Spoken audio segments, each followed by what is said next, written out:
मेरे भाई के मरने के बाद मेरी भाभी को मैंने अपने घर ले आया क्योंकि मेरी भाभी की कोई औलाद नहीं थी और मेरा भाई भी इस दुनिया से जा चुका था। उनको इतना सदमा पहुंचा था कि वह बैठे बैठे बेहोश हो जाती थी।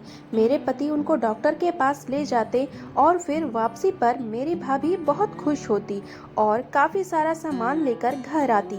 एक दिन भाभी बेहोश हुई तो मैंने अपने पति से कहा कि आज मैं भी उनके साथ जाऊंगी। यह सुनकर मेरी भाभी को होश आ गया। फिर एक दिन भाभी को मेरा पति अस्पताल ले गया। जब मैंने पीछा किया तो वह उन्हें एक घर में लेकर गए थे। जब मैंने देखा तो मेरा पति भाभी के साथ। आज फिर से मेरी भाभी बेहोश हो गई थी। मेरा पति गोदी में उठाकर मेरी भाभी को अस्पताल ले गए।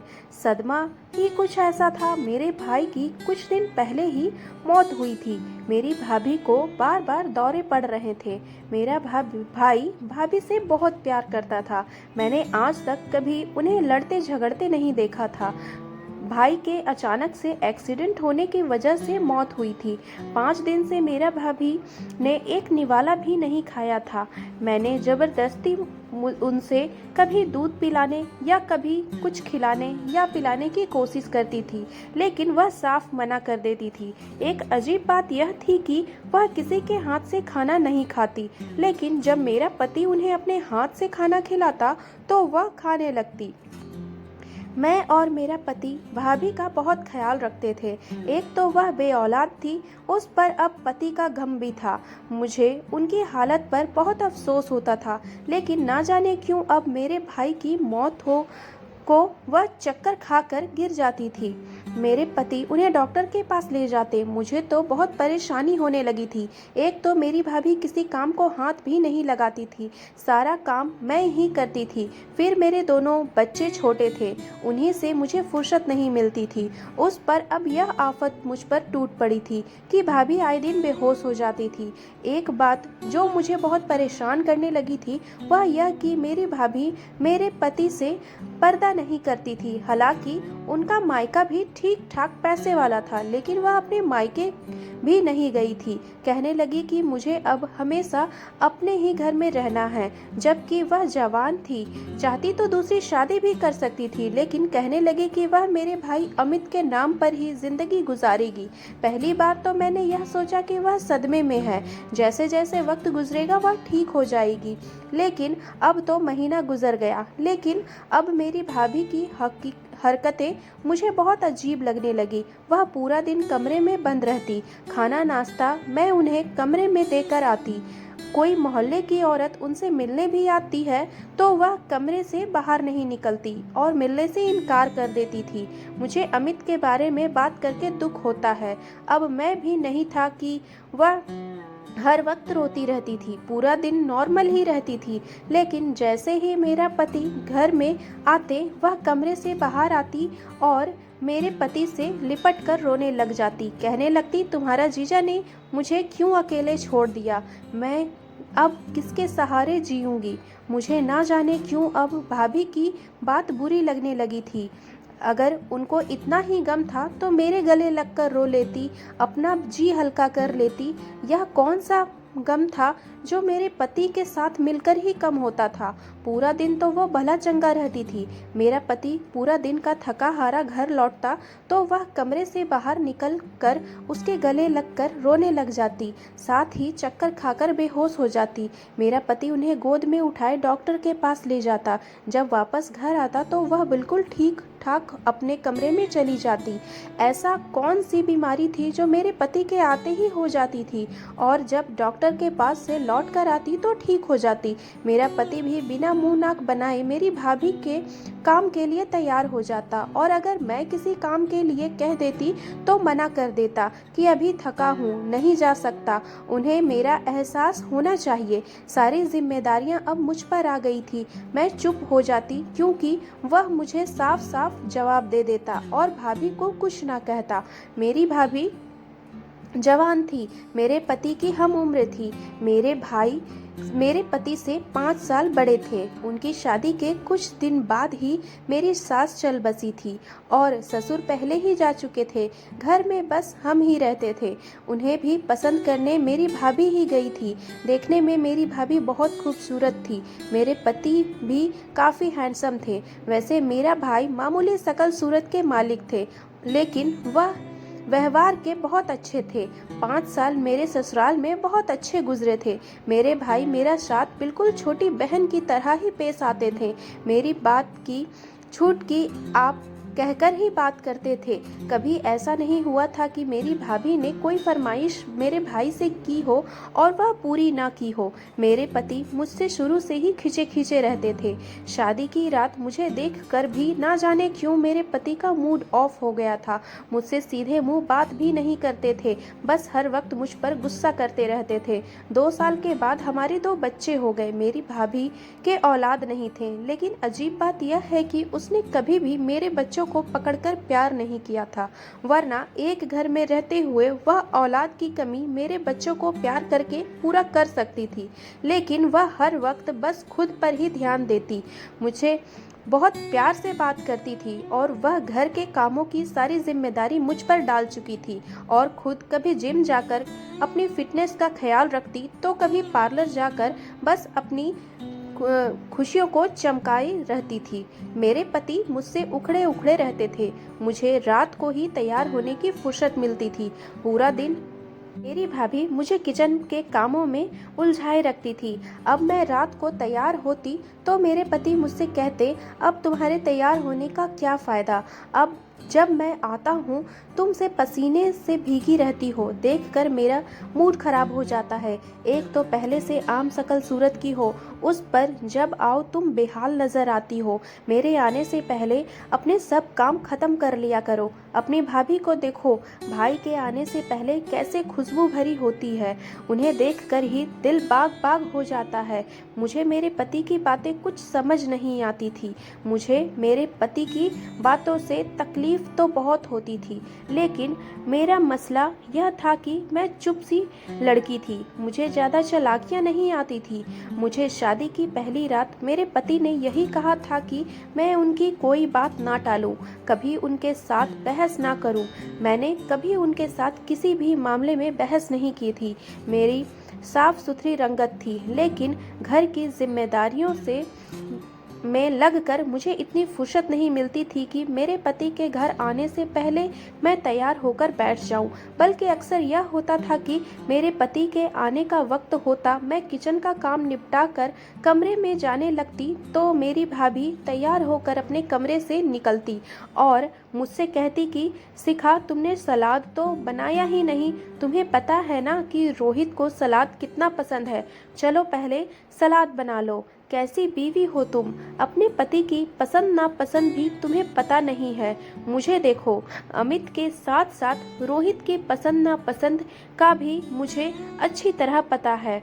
मैं सलाद बनाने लगती, जैसे ही रोहित घर लौटते मेरी भाभी फौरन से घर का दरवाज़ा खोलकर मुस्कुराकर रोहित को नमस्ते करती और रोहित भी मुस्कुराकर जवाब देते। यह भी कहते कि आज आप बहुत अच्छी लग रही हैं, थोड़ा बहुत मेकअप करने की तमीज़ शिखा को भी सिखा दो।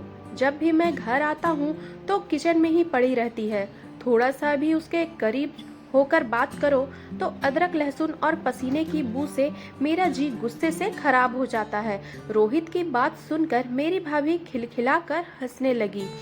कहती, भाई साहब, तुम्हारी बीवी में सुस्ती बहुत है, पूरा दिन घर के काम भी उससे खत्म नहीं होते। मैं तुम्हारे भाई के आने से पहले सब काम निपटा कर देखो कैसे खुशबू से भरी हो जाती हूँ, लेकिन मुझे यह बात समझ नहीं आती कि यह रंग रूप को वह सिर्फ रोहित को ही दिखाती थी। जब मेरे भाई अपने काम से थके आते तब वो आंगन में रोहित के साथ बातों में बिजी रहती। बाहर की डोरबेल बजती तो मुझसे कहती कि शिखा, दरवाजा खोलो, तुम्हारे भाई आए होंगे। मैं किचन में सलाद बनाने के बाद रोटियां बनाकर बाहर निकलती और दरवाज़ा खोलती और अपने कमरे में चली जाती। जब नहा धोकर जल्दी जल्दी नीचे आती तो भाभी टेबल पर खाना लगा चुकी होती। बल्कि कई बार तो यह होता कि रोहित और भाभी खाना खा चुके होते। मेरे भाई भी थके हुए आते थे। जब वह फ्रेश होकर बाहर आते तो उनका खाना भी ढका हुआ रखा होता था। भाभी रोहित के साथ टीवी देख रही होती, लेकिन मेरा भाई उन बातों को महसूस नहीं करते थे। वह चुपचाप खाना खा लेते।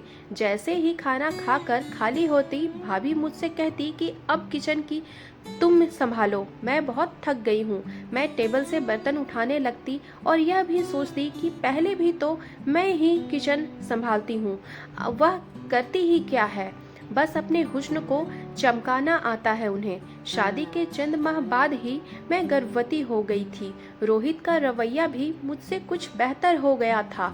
जब मेरा पहला बेटा हुआ तो रोहित के साथ साथ मेरा भाई भी बहुत खुश हुए थे। उन्हें बच्चों की बहुत ख्वाहिश थी। वह जब भी घर लौटते मेरे बेटे को पकड़कर इससे बहुत प्यार करने लग जाते। वहीं उनके उल्टा मेरी भाभी मेरे बेटे को नहीं पकड़ती थी, लेकिन मैंने कभी उनकी आंखों में औलाद की तड़प नहीं देखी थी। अभी मेरा बड़ा बेटा कुछ महीनों का ही हुआ था कि मैं फिर से गर्भवती हो गई थी। मुझे लगा था कि मेरी तबीयत खराब है, मेरी भाभी मेरा एहसास करेगी, लेकिन मेरी जिम्मेदारी उतनी ही रही। छोटे बेटे के साथ इस हालत में मैं भी किचन की सब काम संभालती थी। अगर कभी रोहित से शिकायत कर भी देती कि भाभी मेरी बिल्कुल मदद नहीं करती, तो वह मुझ पर चिल्लाने लगते। कहते कि तुम अब जाहिल औरतें की तरह लगाई बुझाई शुरू कर दो ताकि हमारे घर में फसाद पड़ जाए। भाभी भी तो मजाल है कि उन्होंने कभी तुम्हारी बुराई की हो मुझसे, क्योंकि वह घर बनाना जानती है, रिश्ते निभाना जानती है, तुम्हारी तरह नहीं है। खबरदार दोबारा भाभी के खिलाफ कुछ कहा तो जरा सा काम क्या बढ़ गया है, तुम तो मेरे सिर पर चढ़ गई हो। रोहित मेरी बात सुनते ही नहीं थे। मुझे समझ नहीं आता था कि भाभी दिन भर करती ही क्या है। किचन की सारी जिम्मेदारी मुझ पर डाल रखी थी। सफाई, कपड़े धुलाई वह कर लेती थी, बाकी करने को बचता ही क्या था। दूसरा बेटा होने पर मैं बिल्कुल घनचक्कर से बनकर रह गई थी। अक्सर ऐसा होता था कि मैं बच्चों और घर की जिम्मेदारियों में रोहित को बिल्कुल वक्त नहीं देती थी। बाकी मैं दिन भर की थकी होती थी, लेटते ही गहरी नींद सो जाया करती थी। खुद के लिए भी कुछ वक्त नहीं मिलता था। और अजीब बात यह थी कि रोहित ने मुझसे शिकायतें करना छोड़ दी थी। मुझे तो यही लगा कि रोहित मेरी मजबूरी देखकर मेरा एहसास कर रहे हैं, लेकिन हकीकत कुछ और ही थी। और मेरे भाई सिगरेट भी बहुत ज़्यादा पीने लगे थे। सिगरेट वह तब भी पीते थे, लेकिन कभी कभी, लेकिन अब तो वह हर वक्त सिगरेट पीते नजर आते थे, किसी गहरी सोच में डूबे रहते थे। मेरी भाभी भी की वही रूटीन थी, अपनी फिटनेस का ख्याल रखना, सजना संवरना। वह लापरवाह किस्म की औरत थी, या शायद खुद को ही सिर्फ पसंद करती थी। मेरे भाई की उन्हें खास परवाह नहीं थी। मेरे बच्चों का जुड़वा बच्चों वाला हाल था। एक बीमार होता तो दूसरा भी बीमार पड़ जाता, एक को भूख लगती तो दूसरे भी भूख लग जाती। मुझे खाना बनाने के लिए रात को उठकर किचन में जाना भी पड़ता था। मैं जब कमरे से निकलकर लॉन्ज में आती तो मेरा भाई अपने कमरे की बजाय लॉन्ज में बैठा सिगरेट पी रहा होता। वह किसी गहरी सोच में डूबा था। ना उन्हें मेरे किचन में आने का पता चलता और ना ही वापस अपने कमरे में जाने का पता होता। वह अपनी ही सोचों में मगन थे। जब मैं कमरे में गई तो दोनों बच्चे रो रहे थे। रोहित उनकी वजह से उठकर गुस्से में लग रहे थे। मैंने दोनों बच्चों को खाना खिलाया तो वो बच्चे चुप हो गए। मैंने रोहित से कहा कि भाई आजकल बहुत चुप चुप रहने लगे हैं, सिगरेट भी ज़्यादा पीते हैं, क्या वजह है? रोहित शायद नींद में थे। कहने लगे ऑफिस की टेंशन होगी, ठीक हो जाएगी। यह कहकर लेट कर सो गए। लेकिन भाई ठीक होने के बजाय अपने गम अपने सीने में छुपाए दुनिया से चले गए थे। और अब मेरी भाभी ने एक नया तमाशा शुरू कर दिया था। जैसे ही रोहित ऑफिस से घर आते तो वह कमरे से निकलकर उनके गले लगकर रोने लगती और चक्कर खाकर बेहोश हो जाती। रोहित ने गोद में उठाकर गाड़ी में बैठा डॉक्टर के पास ले जाते। जब वह वापस आती तो खुश नजर आती। मेरी तो हैरत थी इंतहा उस दिन न रही जिस दिन उनकी इच्छा पूरी हो चुकी थी। लाल रंग का जोड़ा पहने वह फुल मेकअप किए कमरे से बाहर निकली थी। फिर रोने लगी, शकल बनाकर रोहित से कहने लगी, उनको मैं ऐसे ही अच्छी लगती थी, तुम ऐसे ही रहा करो सजी सवरी। लेकिन अब वह नहीं रहे। लोग मुझे कहाँ इस तरह से बना सवरा देखकर जीने देंगे जैसे वह चाहते थे। उनकी बात सुनकर रोहित भी उनकी बात की तारीफ करने लगे। कहने लगे, आप रोज ऐसे ही तैयार होकर रहे जैसे भाई को अच्छी लगती थी। उनकी गलत बात पर भी मेरी क्या मजाल थी कि मैं रोहित के आगे कुछ कह सकूं। अब तो रोज तैयार होने लगी, घंटों रोहित से बातें करती थी। मुझे अब तक सब देखा नहीं जा रहा था। हर दिन, हर 2-3 दिन बाद वह बेहोशी का ड्रामा करती। अब तो जब रोहित के साथ वापस आती, हाथ में शॉपिंग बैग भी होते और रोहित मुझसे कहते कि भाभी का दिल बहलाने के लिए मैंने उन्हें शॉपिंग करवा दी, ताकि उन्हें यह ना लगे कि भाई नहीं है तो उन्हें कोई पूछने वाला नहीं है। एक बार तो कुछ मेरी नज़रों ने देखा, मेरे होश उड़ाने के लिए काफ़ी थे। बिस्तर खाली था, रोहित गायब थे। जब मैं बच्चों के लिए खाना बनाने के लिए कमरे से बाहर निकली तो मुझे अपनी भाभी की हंसने की आवाज़ आ रही थी। मैं धीरे धीरे कदम उठाते हुए उनके कमरे तक पहुंची। दरवाज़ा बंद था लेकिन खिड़की खुली थी। जो कुछ मेरी आंखों ने देखा, मेरे पैरों तले जमीन निकलने गई। मैं वापस अपने कमरे में आकर रोने लगी। मैंने बच्चों को खाना खिलाया और सुला दिया। कुछ देर के बाद ही रोहित मुस्कुराते हुए कमरे में आए। मुझे देखकर कहने लगे, तुम अभी तक जग रही हो? मैंने पूछा, आप कहाँ थे? वो कहने लगे, भाभी भाई के याद में उदास हो गई थी। मैं पानी पीने कमरे से बाहर निकला तो मुझे उनके कमरे से रोने की आवाज़ें आ रही थी, इसीलिए मैं उनके पास चला गया था। उन्हें तसल्ली दी। मैं थोड़ा मुस्कुराई और कहा, आपके यहाँ सीने से लगाकर तसल्ली दी जाती है? मेरी बात सुनकर वह मुझे घूरने लगे। कहने लगे, तुम छुप छुप कर मुझे देखती हो, क्या समझती हो तुम मुझे? वह मेरी भाभी है, तुम्हारे भाई की बीवी है। मैं उनके छोटे भाई समझकर तसल्ली दे रहा था, लेकिन अगर तुम मुझ पर यूं ही शक करती रही तो हाँ, तब मैं ज़रूर उनसे शादी कर लूँगा। यह बात सुनकर तो मेरे होशो हवास गुम हो गए। मेरे पास मायके के नाम पर कुछ नहीं था। एक भाई था, वह भी भगवान ने छीन लिया। मैंने एक चुप्पी साध ली थी। मेरी भाभी तो और भी बेशर्म हो गई थी। अब तो रोहित के साथ बाहर खाना खाने भी चली जाती थी। वह मुझ पर हुक्म भी चलाती थी, लेकिन मैं भी कब तक सबका दामन थामे रखती। एक दिन मैं उन पर चिल्लाने लगी। मैंने कहा कि आपके अंदर शराफत नाम की चीज़ नहीं है। रोहित के साथ होते हुए आपको शर्म नहीं आती? वह पति है मेरा, लेकिन रात आप उसे रोज़ रोकर अपने कमरे में बुला लेती हो। उस दिन थी जब मैंने कमरे की खिड़की से देखा, वह रोहित के सीने से लगकर हंस रही थी।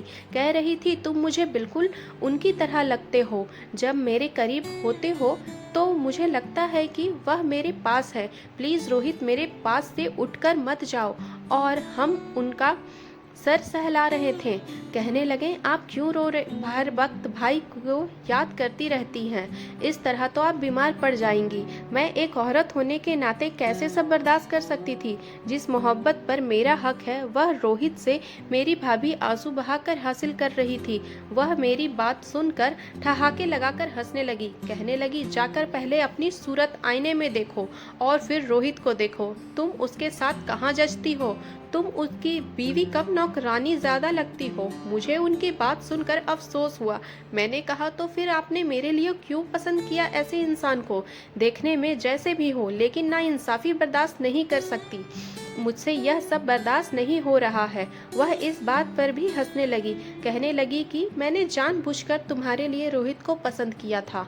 मैं जानती थी कि तुम और रोहित के हिसाब से अच्छी नहीं हो। असल में मुझे तुम्हारे लिए रोहित जैसा लड़का ही चाहिए था, ताकि वह तुम्हारी वजह मुझे देखने पर ध्यान दे। मेरी तारीफ करें, क्योंकि मेरे साथ भी ऐसा ही हुआ था। मैं कितनी सुंदर थी, लेकिन मेरे माता पिता ने तुम्हारे भाई की सिर्फ शराफत देखकर एक मामूली शकल सूरत वाले शख्स से मेरी शादी करवा दी थी। मैं जब विदा होकर इस घर में आई तो पहली बार मैंने तुम्हें देखा था, तो मैंने सोच लिया था कि तुम्हारे लिए लड़का मैं ढूंढ लूंगी और तुम्हारे भाई से बिल्कुल अलग हो। मैंने तुम्हारे भाई को पहले ही मना कर दिया था कि तुम्हारी इकलौती बहन है, तो जिस लड़के के माता पिता ना हो उस लड़के को हम अपने साथ ही रख लेंगे। तो पहली एक नज़र में रोहित पर अपना दिल हार बैठी थी। तुम्हारे भाई के कमरे में दुल्हन बनी बैठी थी, लेकिन मेरा दिमाग में बस एक ही शख्स था और वह था रोहित।